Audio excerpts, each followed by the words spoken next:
Bonjour à tous, ici Judith et j'accueille à nouveau Julien qui avait envie de nous amener quelques précisions sur ce qu'il a vécu pendant ses deux premiers processus Nirahara et même pendant ce qu'il a vécu avant son premier processus Nirahara. Est-ce que tu veux nous raconter un peu tout ce que tu as vécu avant? Avec joie. Ce que je voulais partager, c'est que, avant effectivement d'engager le premier processus accompagné, donc avec toi et accompagné par une autre personne, moi j'ai fait 14 jours de nourriture liquide où, j'ai essayé de me connecter au prana, à essayer de, voilà, d'en vivre davantage et de diminuer les quantités de nourriture. Donc ça a été, très intéressant aussi et j'ai senti quand même, enfin voilà, après les processus qu'il me manquait quelque chose. Donc ouais, ça a été intéressant aussi à gérer les quantités, et à être confronté à la fatigue et à la faim, et à la faiblesse et à la maigreur qui apparaissait, aussi petit à petit parce que la connexion au processus pranique, la connexion au prana, j'avais beau, voilà, marcher au soleil, essayer de me connecter à ça, il me manquait vraiment quelque chose. Ouais. Et du coup, qu'est-ce qui a fait la différence pour toi quand tu as commencé à suivre des accompagnements? La différence, je pense, c'est de trouver le soutien d'une personne qui a déjà traversé ça. Son énergie, du coup, voilà, sachant qu'elle est déjà en connexion avec ce processus pranique par résonance, je pense que c'est plus facile de s'y connecter ensuite. Ensuite, c'est une méthode aussi, des outils, une façon de respirer, voilà, ou de méditer. Enfin, il y a des choses que j'ai trouvées très intéressantes et un éclaircissement aussi sur ce que je pouvais traverser au niveau des émotions, de voilà, tout ce qui se présentait.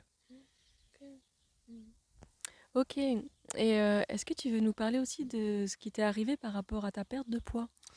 Oui, alors ça a été pendant, le deuxième processus où ça a été le plus flagrant pour moi. Je suis un petit gabarit de base, hein, pour parler en chiffres, je fais en moyenne 56 kilos pour 1,75 m et là, j'étais descendu à 50 kilos. Donc avec 2 processus, cumulés, les uns à la suite. J'étais jamais descendu aussi bas, moi ça m'a fait un peu peur, ça me confrontait à une image que j'aimais pas de maigreur, de quelque chose de maladif.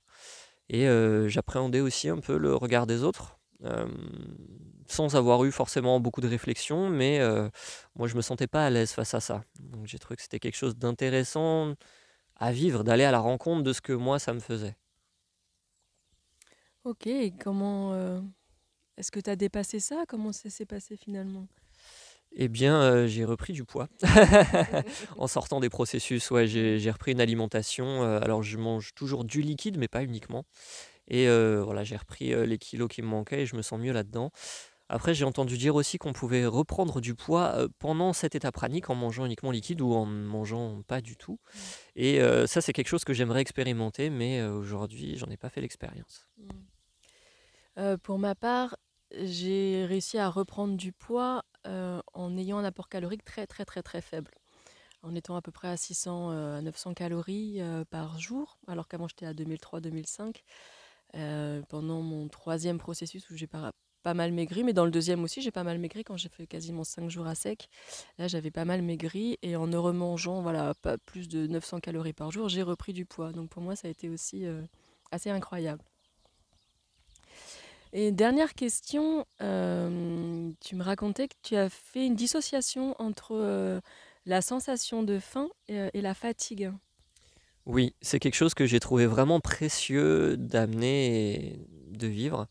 Hem, Avoir la sensation de faim dans le ventre, l'estomac qui dit: «Hey, je suis vide, donne-moi à manger», j'ai trouvé que c'était pas forcément, comment dire? Concomitant avec, le fait d'être fatigué, d'avoir besoin d'énergie et d'avoir réalisé ça, bah, ça m'a permis en fait d'accueillir ma faim, de me dire: «OK, j'ai faim, bah, est-ce que je peux passer au-dessus?»